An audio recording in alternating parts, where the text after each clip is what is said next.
Viewers, in response to the previous video in which we discussed TDF's likely new strategy in coming days, a viewer said, Sajid, why aren't you discussing TDF's mistakes?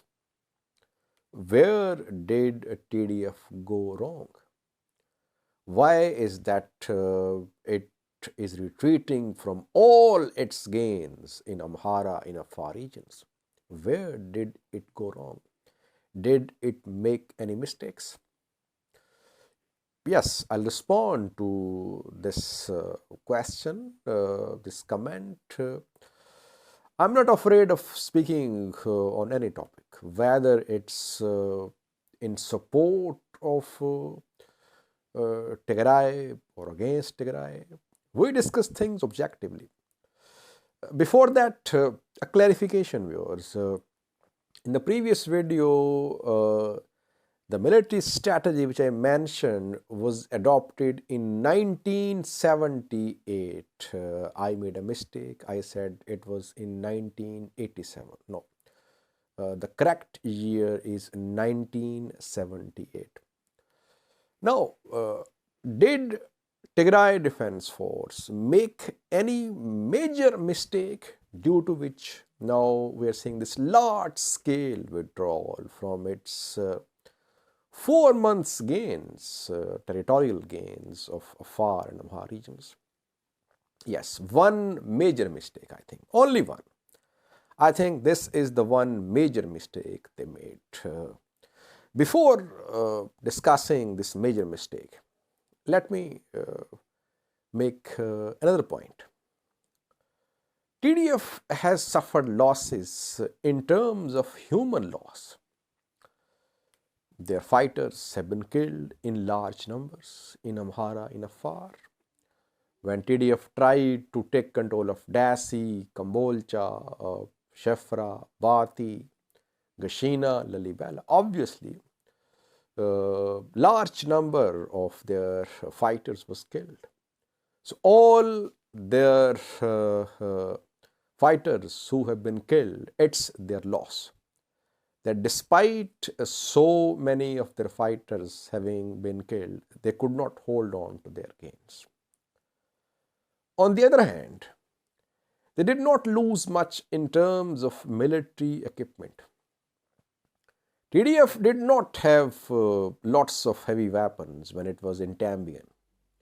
Whatever it acquired after that, it took it from Ethiopian National Defense Force.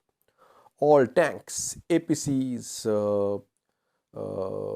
howitzers, these were taken by Tigray Defense Force from Ethiopian National Defense Force.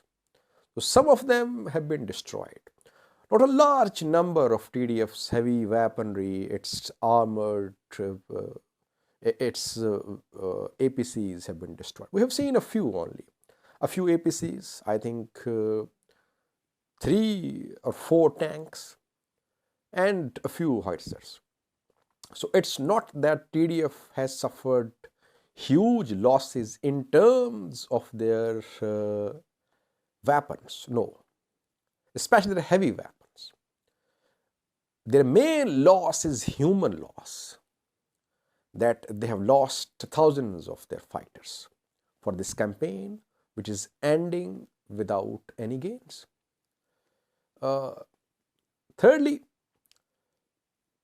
they are in a better position perhaps now to feed their people. Tigray was under siege at the end of June when ENDF withdrew from Tigray, from some parts of Tigray. No aid was arriving there. Now TDF has collected some supplies, collected, looted, stolen, whatever you say. They have collected something for their people. Fuel, food, whatever they could, medicines, they have taken back to Tigray. So they can feed their people for a few weeks, if not a few months. They can feed their people for a few weeks now, I think.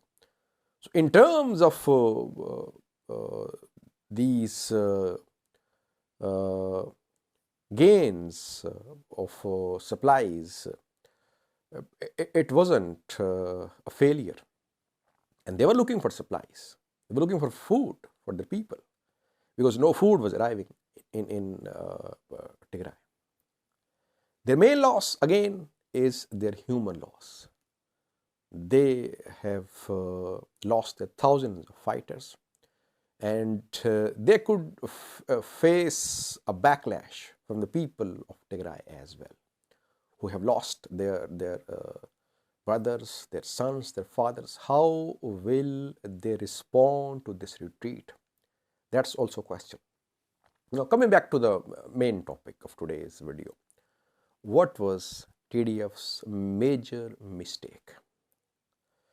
Well, when Iranian drones arrived in Ethiopia, PM Abiy shared pictures from Samra airport of a GCS of Muhajir 6 Iranian drone.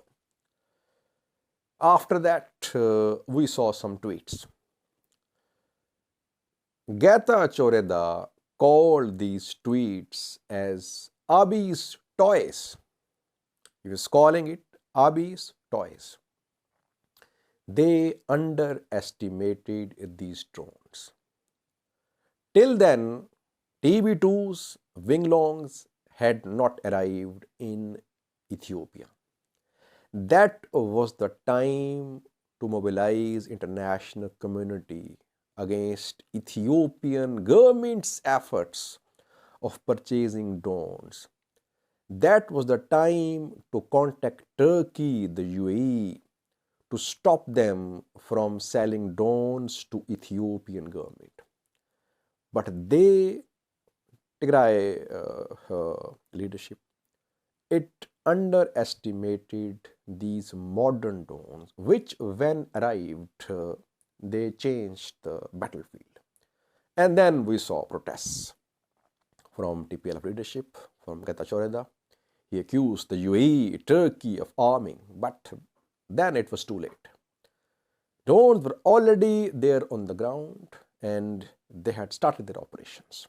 So they raised the issue of drones very late.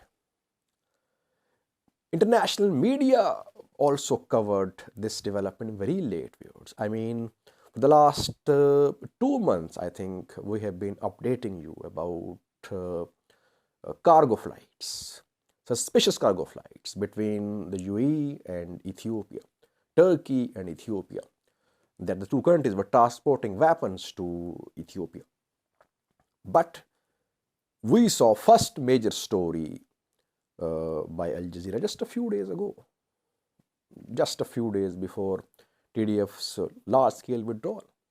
So TPLF, TDF could not mobilize international media, could not mobilize their international friends to stop the sale of UAE and Turkish drones to Ethiopia. And they did not prepare as well because Iranian drones were not battle tested, they could not produce any results. They thought these are just toys, they cannot bring about any major change on the ground. When real game changers arrived, by then it was too late. So now they seem to have realized that they'll have to revisit their strategy. Not only strategy on the ground, in the battlefield, but also their strategy about the relations with Turkey, with the UAE, with the US. The UAE is a major partner of the US in the Middle East, viewers. Did TPLF-led Tigray government try to approach the US to stop the UAE from supplying Ethiopian government with weapons? We have not seen any such development. So they have made some strategic errors, and the worst mistake is this one, that they underestimated the use of drones. They raised the issue of combat drones after they had arrived in Ethiopia.